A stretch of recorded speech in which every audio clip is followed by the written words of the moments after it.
Good morning, everyone. It is around 7 a.m.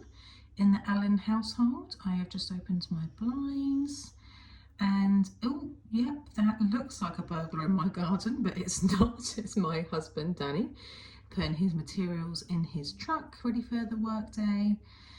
And it's just a very bleak grey day today. I'm about to venture into my bathroom to show you this amazing hairstyle. If you'd like a tutorial, obviously let me know.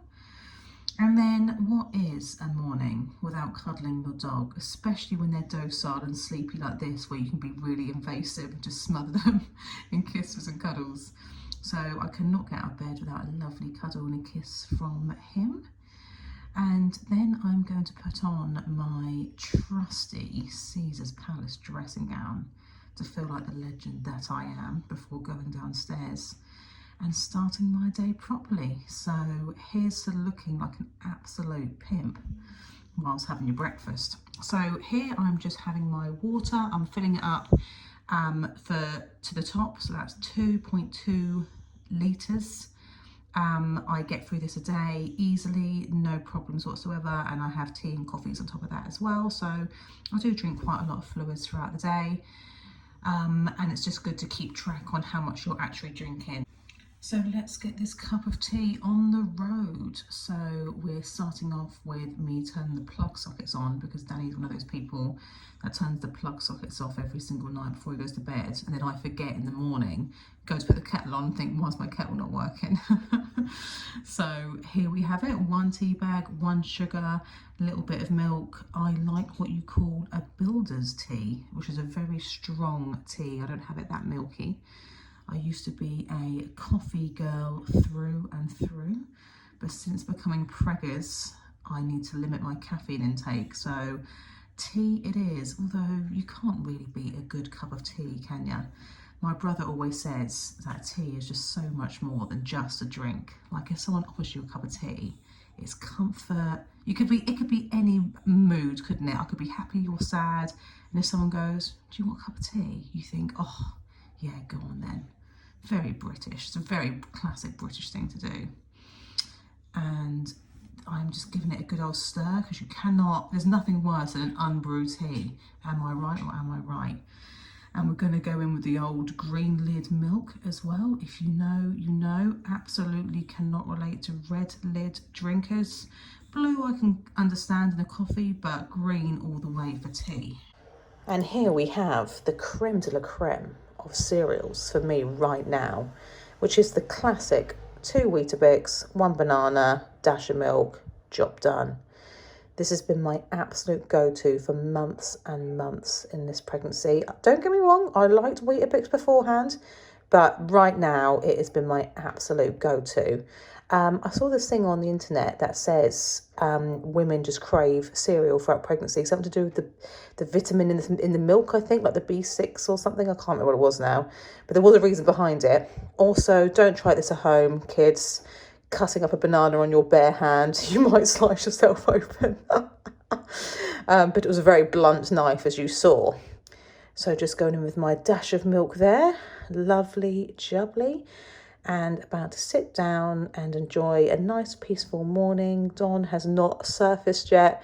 He's still asleep in bed. So I'm just going to take in these very quiet moments. So I'm using my mango jug that you saw earlier. I got this from Amazon, by the way. I don't know if I said that. And I always pour my water into my Ed Sheeran cup. And the reason why, as you're now about to see, is that it clearly states 1 pint on the side. So I know exactly how many pints of water I'm getting in. And I'm being a very, very eco-friendly gal and using the paper straws. So, you know, save the turtles and all that jazz.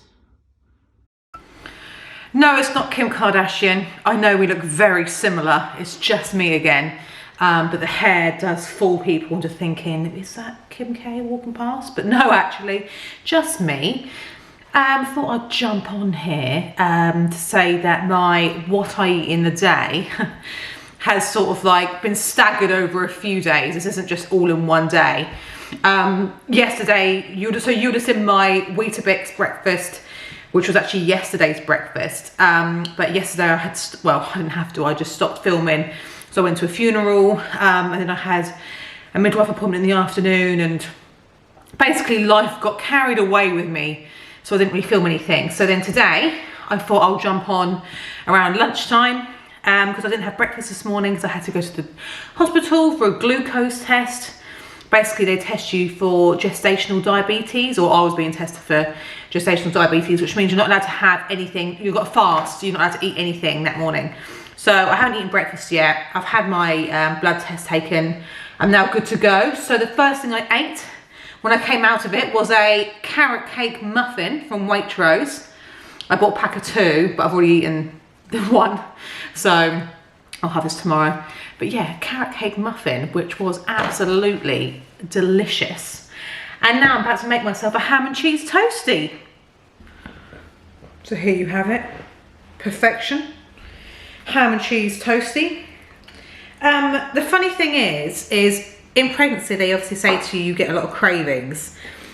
Now for me, I mean, correct, I have craved everything, but I go through like 2-week intervals of craving a really specific thing. So if someone was to say to me, what's your cravings? Generally it's changed so much, but it will become obsessive for those 2 weeks at a time. So for example, the 2 weeks just been, all I have wanted to eat is like chicken salads every single day, or even like an omelette with a salad, but the salad has to be really specific. It has to have the exact ingredients at the exact same time, and it's all I've eaten for 2 weeks straight. Like I absolutely craved it. I even at one point had like an omelette for breakfast, and I had a salad with it at like 9 o'clock in the morning. Like I was absolutely craving it. But now I'm not really bothered about them anymore, and I've gone on to toasties. So yesterday I had a cheese and tomato toasty. This morning, or today, I've gone for a ham and cheese toasty. Who knows what tomorrow could bring? Could be a completely different toasty. I don't have a toasty machine though, and I really want to get one, but for the sake of 2 weeks until I go off it again, there's no point, is there? So I've just been frying them in the frying pan. And then before that it was, I mean, the one thing that's been consistent cravings wise has been cereal, and in the first trimester it was just meat, solid meat. I could have a mixed grill, or just like I would snack on meat. I'd snack on like sausages and stuff like that. And then as of recently it's been cereal mainly. But yeah, cravings generally just change from week to week. Mini eggs have been consistent, but then again, would they have been if I wasn't pregnant? Probably. They are delicious. What I thought I would show you as well is when I'm getting really bored of water, these are the sort of squashes that I'm going between. I also really like the Robinson's orange and pineapple. But yeah, I picked up this one from Waitrose the other day. This is very refreshing. Like I said, water can get so boring. And what time is it now? So it's now 12:30. So I've drank, yeah, about halfway. So that's about right normally. So I haven't had any of these yet, but probably throughout this evening, I'll probably have a squash of either this, and normally I'll go for cranberry as well. So they're the sort of squashes I've been going for to mix it up a bit, because I do try and get as much water as I can, but obviously it gets really boring. So these have been an absolute lifesaver. I'm just finishing off my apple, and I thought, oh my God, I haven't recorded that I've eaten my apple. So here, proof. I am pretty much almost finished my Braeburn apple. Usually I'm a Granny Smith kind of gal, even a Pink Lady, but never a Braeburn, never. But Danny went and got them the other day, so they're in the house. I thought, may as well have one. Oh, you caught me. Okay, so I should say here now that I don't drink coffee generally. I know it's not good for you to have too much caffeine when you're pregnant, but today I needed a pick-me-up, and I needed it now. And as you can see by my face, I'm enjoying my 1-shot vanilla flat white. But like I said, that's only really if I need one, if I'm feeling super tired, or have a little pick-me-up. And swiftly moving on to my dinner, enchiladas. I mean, one of my favourite dishes actually. Me and Danny love a bit of Mexican food. So I'm just showing you here, pure, ready, steady cook style, my ingredients. And this is me chopping up my salad, and as you can see in the background, I am sporting my Abu monkey from Aladdin nightshirt whilst cutting up my dinner. Before you ask, yes, Danny can't quite believe how lucky he is when I dress like this around the house pretty much all the time. I mean, it's comfy, it's easy to move around in, and I just had a shower and I was basically ready for the evening. So here's just me doing some fine chopping. We're having chicken, peppers in the enchiladas, and they'll be making a side salad too. So here we have me just chopping up what seems to be the world's largest spring onion. We are having spring onion, coriander and tomato and cucumber in this salad. I was going to put the other onion that you can see here in as well, but that's just an onion overload, let's be honest. And Danny doesn't like cooked onion, which is really frustrating because it's like the flavour to everything. But I can't put cooked onion in our dinners that often, and if I do I have to hide it like he's like a 4-year-old child or something.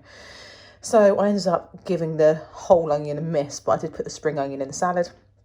So that was delicious. I would very thoroughly recommend putting coriander in salads, by the way.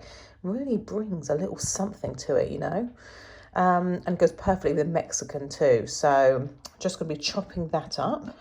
So here we have it, the final product of the salad. Nice and juicy, and we also had some coleslaw with that as well. So that was nice. Just look at those big tomatoes and cucumber, spring onion, coriander, lovely. And then I'm moving swiftly on to cooking my chicken and peppers. I mean, there's something about chicken before it's been browned that just looks disgusting, doesn't it? Don't really know why this footage was necessary, but I'm also showing you here my organic black beans that I'm adding to this dish. I love black beans. I love black bean sauce from the Chinese. I love black beans in like a salad. I really love them. A lot of people have them refined beans when they have Mexican food as well. They're also very nice. But yeah, I just thought I'd add a little bit more vegetable to the dinner. Why not? And then also going in with some spinach as well. Spinach is great. It's one of them things where you can just put absolutely loads in and it just disintegrates down to nothing, basically. So it's a good dish, good vegetable to add to dishes because it gets so small you can barely even taste it in your food, but you think you're being good because it's so good for you. And then this is just the seasoning that comes with the Eldo Paso mixture, kind of like a paprika, barbecue-y seasoning.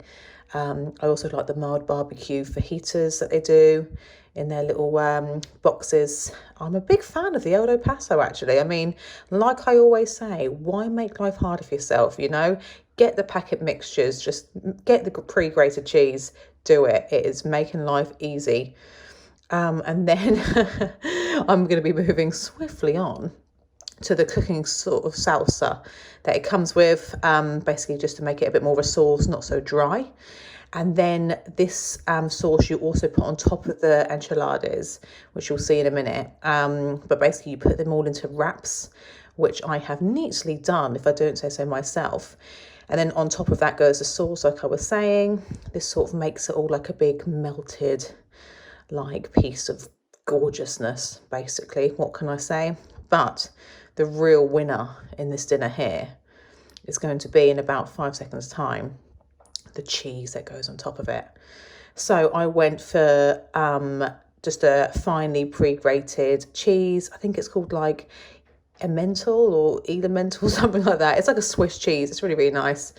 Because I don't like cheese, like pre-grated cheese that's really hard, that doesn't melt. I think it's disgusting, like rubber. But here we go, this sort of cheese, very finely grated, melts beautifully. So that is the real saving grace to this dinner. So as you can see here, I'm just sort of trying to spread the cheese out whilst hold the camera at the same time. There is a real art to this, by the way. And then you'll see now, voila, absolute chef's kiss, Gordon Ramsay, eat your heart out. That's my slipper through my glass table. But yeah, I've got my enchiladas, my salad, my coleslaw at the ready, and bon appetit. And now, winding down for the evening, the biggest decision of the day: do I go for the double caramel or the double chocolate Magnum mini ice cream that I bought? Spoiler alert, Danny went for the caramel, I went for the chocolate, much to Don's dismiss, as he's not allowed any chocolate ice cream, as you could probably guess. So I'm now just watching a bit of Bake Off with my Magnum that I'm trying to get in focus, but it's not showing you here. But that's all from me, guys. I hope you enjoyed my what I eat in the day, and I'll see you next time.